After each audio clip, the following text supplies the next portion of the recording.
আসসালামু আলাইকুম। এটিএন বাংলা সংবাদে সবাইকে স্বাগত জানাচ্ছি। আমি শান্তা ইসলাম। বগুড়া ৬ আসনে বিএনপির ভারপ্রাপ্ত চেয়ারম্যান তারেক রহমানের মনোনয়ন বৈধ ঘোষণা করেছেন জেলা রিটার্নিং কর্মকর্তা।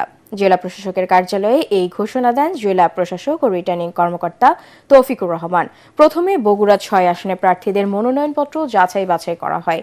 এই আসনটিতে ৫ জন প্রার্থী তাদের মনোনয়নপত্র জমা দেন। এর মধ্যে যাচাই বাছাইয়ে ৩টি বাতিল এবং ২টি মনোনয়নপত্র বৈধ বলে ঘোষণা করা হয়।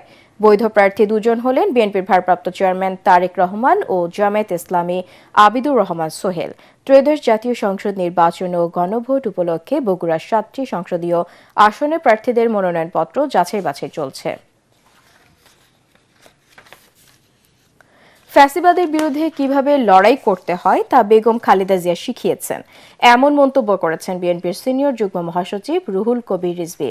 রাজধানীর জিয়া উদ্যানে বেগম খালেদা জিয়ার কবরে শ্রদ্ধা জানিয়ে তিনি এই কথা বলেন। এ সময় তিনি আরও বলেন, তারেক রহমানের নেতৃত্বে তার দেখানো পথেই এগিয়ে যাবে বিএনপি ও দেশ। আওয়ামী লীগ নেতৃত্বাধীন সরকারের সময় ইচ্ছাকৃতভাবে খালেদা জিয়াকে কারাগারে ভুল চিকিৎসা দেওয়া হয়েছে বলেও জানান তিনি। এদিনও শীতের তীব্রতা উপেক্ষা করে বেগম জিয়ার সমাধিস্থলে নানা শ্রেণী পেশার মানুষের ঢল নামে।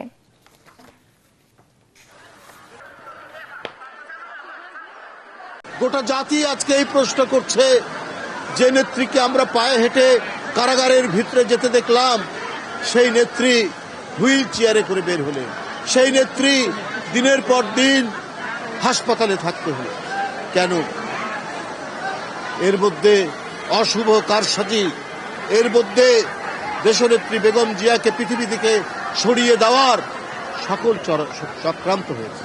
কিন্তু তার যে অটুট মনোবল, তার যে স্থৈর্য, আত্মসংযম, তার যে সাহস, তার যে দৃঢ় প্রত্যয় যে তাকে কোনো হুমকির মুখে তার জনগণ এবং তার মাটি থেকে সরানো যায় না, তার জ্বলন্ত এক প্রমাণ দেশনেত্রী বেগম খালেদা জিয়া।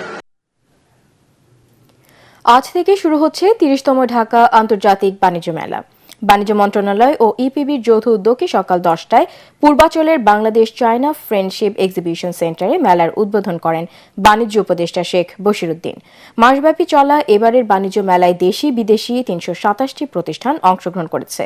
মেলায় অন স্পট টিকিট কেনার পাশাপাশি অনলাইনে টিকিট সংগ্রহ করে কিউআর কোড স্ক্যানের মাধ্যমে মেলায় প্রবেশ করা যাবে।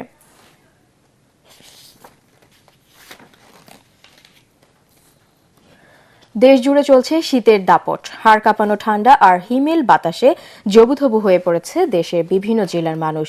শৈত্যপ্রবাহ বইছে দেশের অনেক জেলায়। চলতি জানুয়ারি মাসে দেশের একাধিক শৈত্যপ্রবাহ হতে পারে। তাপমাত্রা ৪ ডিগ্রি সেলসিয়াস পর্যন্ত নামতে পারে বলে ধারণা করছে আবহাওয়া অধিদপ্তর। আজকে দেশের সর্বনিম্ন তাপমাত্রা সিরাজগঞ্জে রেকর্ড করা হয়েছে ৯ ডিগ্রি সেলসিয়াস। অতিরিক্ত শীত ও ঠান্ডার কারণে অনেকেই জ্বর, সর্দি ও কাশিতে ভুগছে। ঘন কুয়াশার কারণে বিমান চলাচল, অভ্যন্তরীণ নৌ পরিবহন এবং সড়ক যোগাযোগ ব্যবস্থা সাময়িকভাবে ব্যাহত হচ্ছে। ঘন কুয়াশার কারণে শাহজালাল আন্তর্জাতিক বিমানবন্দরে বিমান চলাচল বিঘ্নিত হচ্ছে। সময়মতো ছাড়ছে না অধিকাংশ ফ্লাইট। শীতে বিপর্যস্ত হয়ে পড়েছে শেরপুর, কুড়িগ্রাম সহ দেশের বেশিরভাগ জেলার মানুষ।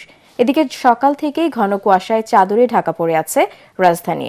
আবহাওয়া অধিদপ্তর জানিয়েছে, দুপুর পর্যন্ত মাঝারি থেকে ঘন কুয়াশায় ঢাকা থাকতে পারে রাজধানী ঢাকা। শীতের অনুভূতিও আরও বাড়ার সম্ভাবনা রয়েছে। আজ সকাল ৭টা থেকে পরবর্তী ৬ ঘন্টার জন্য ঢাকা ও পার্শ্ববর্তী এলাকার আবহাওয়ার পূর্বাভাসে এসব তথ্য জানিয়েছে আবহাওয়া অধিদপ্তর। আন্তর্জাতিক খবর। আরব সাগরে নৌবাহিনী মোতায়েন ঘোষণা দিয়েছে সৌদি আরবের নেতৃত্বাধীন সামরিক জোট। ইয়েমেনে বিচ্ছিন্নতাবাদী গোষ্ঠী এসটিসির সঙ্গে লড়াই চলমান থাকা অবস্থাতেই এই ঘোষণা দিয়েছে তারা। তবে এ নিয়ে ইয়েমেন এখনো কোনো মন্তব্য করেনি। সৌদি নেতৃত্বাধীন জোটের মুখপাত্র তুর্কি আল মালিকি এক্সে এক পোস্টে জানান, সমুদ্র সীমায় নজরদারি বাড়ানো তাদের মূল লক্ষ্য। এই অঞ্চলে নিরাপত্তা ও স্থিতিশীলতা বজায় রাখতে প্রয়োজনীয় পদক্ষেপ নেওয়া হচ্ছে বলে উল্লেখ করেন তিনি। এদিকে ইয়েমেনের হারদা মাউতে বিচ্ছিন্নতাবাদীদের সবচেয়ে বড় ঘাঁটি দখল করেছে সৌদি আরব সমর্থিত সরকার। খেলার খবর। ক্রিস্টিয়ানো রোনালদো পুরো সময় মাঠে থাকলেও কোনো গোল পেলেন না, তাই জিততে পারেননি আল নাসর। উল্টো ইভান টোনির জোড়া গোলে সৌদি প্রো লিগে আল নাসরকে ৩-২ ব্যবধানে হারিয়েছে আল আহলি। জেদ্দার কিং আবদুল্লাহ স্পোর্টস সিটি স্টেডিয়ামে খেলার ৭ মিনিটেই ইভান টোনির গোলে লিড নেয় আল আহলি। ২০ মিনিটে ব্যবধান দ্বিগুণ করেন এই ইংলিশ ফরওয়ার্ড। তবে আবদুল্লাহ আল আমরি ৩১ ও ৪৪ মিনিটে দুটি গোল করে খেলার প্রথমার্ধেই ২-২ সমতা ফেরান। বিরতি থেকে ফিরে খেলার ৫৫ মিনিটে মেরি ডেমিরাল যে গোলটি করেন তাতেই নিশ্চিত হয় আল আহলির জয়। স্প্যানিশ লা লিগায় রায়ো ভায়োকানোর সাথে ১-১ গোলে ড্র করেছে মাঝারি সারির দল গেটাফে। এতে দুই দলই পরাজয়ের বৃত্ত থেকে বের হয়ে আসলো।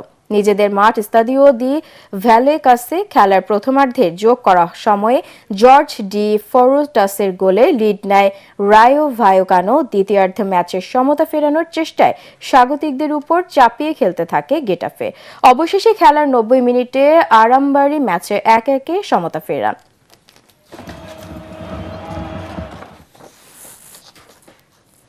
দর্শক, পরবর্তী সংবাদ দেখার আমন্ত্রণ জানিয়ে এখনকার মতো শেষ করছি। এটিএন বাংলা সংবাদ ইউটিউবে দেখতে ব্রাউজ করুন youtube/ATN বাংলা নিউজ। ধন্যবাদ।